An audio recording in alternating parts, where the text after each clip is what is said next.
Pakistan air force में शामिल होने के लिए तैयार J-35A स्टेल्थ फाइटर की इंजीनियरिंग के पीछे आखिर क्या राज छुपे हैं। आज के इस एक्सप्लेनर में हम इस जदीद तरीन 5th जनरेशन तैयारे के एक्सपोर्ट वर्जन के तकनीकी हकाइक का गहराई से जायजा लेंगे और जानेंगे कि ये वाकई कितना ताकतवर है।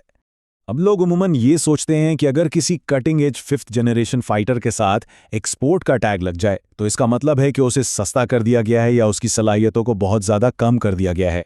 लेकिन हकीकत इससे कहीं ज़्यादा दिलचस्प है। एक जदीद जंगी तैयारे की एक्सपोर्ट का मतलब महज फीचर्स को कम करना नहीं होता, बल्कि ये उसे एक मखसूस खरीदार की ज़रूरत के मुताबिक ढालने का एक इंतहाई मास्टर क्लास अमल है। इस तैयारी की असल ताकत और उसकी पूरी एनाटॉमी को समझने के लिए हम इन 5 अहम तकनीकी पहलुओं पर मरहलावार नज़र डालेंगे। तो यहाँ याद रखने की सबसे अहम बात यह है कि AE का मतलब है एविएशन एक्सपोर्ट, यानी एविएशन एक्सपोर्ट। जब भी कोई मुल्क अपना जदीद तैयारा एक्सपोर्ट करता है तो वो डोमेस्टिक वर्जन से एक रीस्ट्रक्चरिंग के अमल से गुजरता है। दरअसल ये तैयारा चीनी फ़ज़ाइया के ज़ीरे इस्तेमाल ज़मीनी मॉडल J-35A का ही एक अक्स है। इसे एक कमतर जेट समझने के बजाय हमें ये देखना चाहिए कि इसकी इंजीनियरिंग में की गई तब्दीलियां दरअसल फिजिकल अपग्रेड्स और बहुत ही ज़रूरी डेटा रिस्ट्रिक्शंस का एक कमाल का बैलेंस है। यानी एक तरफ तैयारे के स्ट्रक्चर को बेहतर बनाया गया है तो दूसरी तरफ सिक्योरिटी के लिए कुछ डाउनग्रेड्स भी किए गए हैं। इसी बात को आगे बढ़ाते हुए हम अपने दूसरे हिस्से पर आते हैं और ज़रा तैयारे के एयर फ्रेम को खोलकर इसकी फिजिकल तब्दीलियों का जायज़ा लेते हैं। चूंकि ये वेरिएंट ख़ासतौर पर पाकिस्तान जैसी लैंड बेस्ड फ़िज़ाइया के लिए डिज़ाइन किया गया है, तो इंजीनियर्स ने एक बहुत ही ज़बरदस्त काम किया। उन्होंने वो तमाम भारी और वज़नी हार्डवेयर निकाल दिया जो असल कैरियर बेस्ड J-35 पर मौजूद होता है। इसका फ़ायदा क्या हुआ? देखें, कैरियर बेस्ड तैयारों को कैटापुल्ट से लॉन्च करने और तारों के ज़रिए रोकने के लिए इंतहाई भारी और मजबूत पुर्जे चाहिए होते हैं। इन फालतू पुर्जों जैसे कि टेल होक, कैटापुल्ट लॉन्च बार्स और भारी नोज लैंडिंग गियर को हटाने से तैयारे के मजमूई वज़न में ज़बरदस्त कमी आई है। और सिर्फ यही नहीं, समुद्री जहाज़ों के तंग हैंगर्स में पार्किंग के लिए तैयारों के परों को फोल्ड करना पड़ता है, जिसके लिए भारी हाइड्रोलिक सिस्टम दरकार होता है। चूँकि इस तैयारे ने ज़मीन से उड़ना है, इसलिए वो पूरा सिस्टम निकालकर उसे एक हमवार और हल्का फिक्स्ड विंग स्ट्रक्चर दे दिया गया है, जिससे इसका वज़न मज़ीद कम हो गया है। अब जरा सोचें, फालतू वजन हटाने का सीधा सा मतलब क्या है? ज़बरदस्त परफॉर्मेंस गेन्स। इस कम वजन की वजह से तैयारे का थ्रस्ट टू वेट रेशियो शानदार हो जाता है। यह हाई जी मैनोवर्स में ज़्यादा चुस्त है, तेज़ी से बुलंदी पर जा सकता है और ईंधन का इस्तेमाल भी इंतहाई कम करता है। एक और कमाल की चीज़ इसका अंदरूनी ऑप्टिक सिस्टम है। तैयारे के निचले हिस्से में मुकम्मल तौर पर मरबूत टेल कोटेड इलेक्ट्रो ऑप्टिकल टारगेटिंग सिस्टम यानी EOTS लगा हुआ है। इस सिस्टम को अंदरूनी रखने का सबसे बड़ा फ़ायदा ये है कि तैयारे को कोई बैरूनी टारगेटिंग पॉड नहीं लगाना पड़ता। अगर वो लगाते तो तैयारे की रडार से छुपने की सलाहियत यानी इसकी स्टेल्थ प्रोफाइल बिल्कुल ख़राब हो जाती।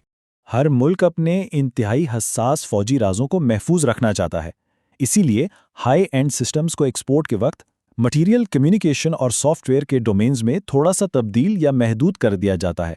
मिसाल के तौर पर इसका बैरूनी डिज़ाइन और ज्योमेट्री तो बिल्कुल वैसी ही है, वही सिरेटेड पैनल्स और डाइवर्टरलेस इनलेट्स, लेकिन इसकी केमिस्ट्री बदल दी गई है।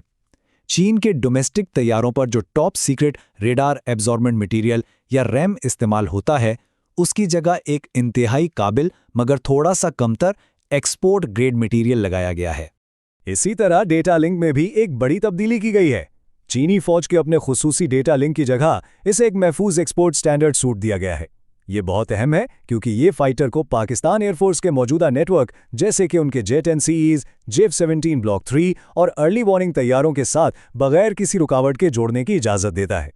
और फिर सॉफ्टवेयर की सतह पर एक ज़बरदस्त फिल्टरिंग मौजूद है। ASR रेडार और इलेक्ट्रॉनिक वॉरफेयर सूट्स के सोर्स कोड को इस तरह फिल्टर किया जाता है कि कोई भी गैर मुल्की सारिफ चीनी फौज की क्लासिफाइड रेडार फ्रीक्वेंसी को कभी भी रिवर्स इंजीनियर ना कर सके। ये सिक्योरिटी के लिहाज से एक इंतहाई स्मार्ट मूव है।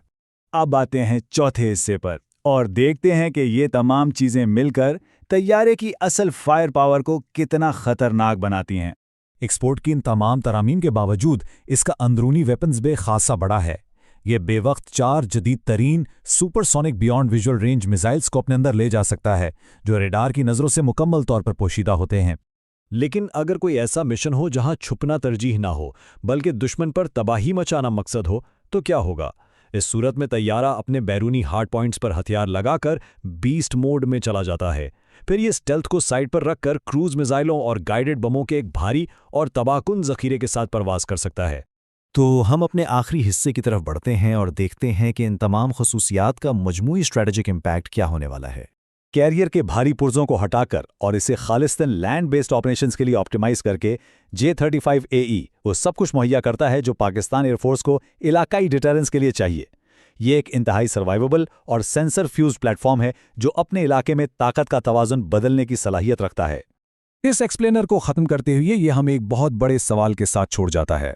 जिस तरह इस तैयारे को मखसूस ज़रूरियात के लिए इतनी बारीकबीनी से तैयार किया गया है, ये आने वाले सालों में दुनिया भर में फ़ज़ाई ताकत और एयर सुपरियोरिटी की जंग को किस तरह बदल कर रख देगा। यकीनन ये सोचने की बात है। उम्मीद है आपको आज का ये तज्जिया पसंद आया होगा।